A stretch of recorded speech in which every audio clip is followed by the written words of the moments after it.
Stop! Napaka-tsamba nga naman. Op! Nakita ko yun. Nakita ko yun, may inapakan kang pera pero mukhang hindi ata sa'yo yun.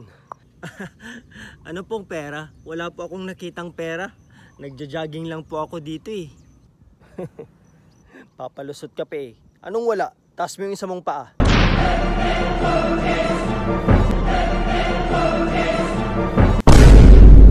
Sabing itaas mo eh. Oh, wala po di ba? Sabi sa inyo wala akong nakitang pera eh. Eh yung isa mong paa, taas mo. Ha? Hindi na po pwede yan. Ha! Huli ka, didiskarte ka pa eh. Taas mo!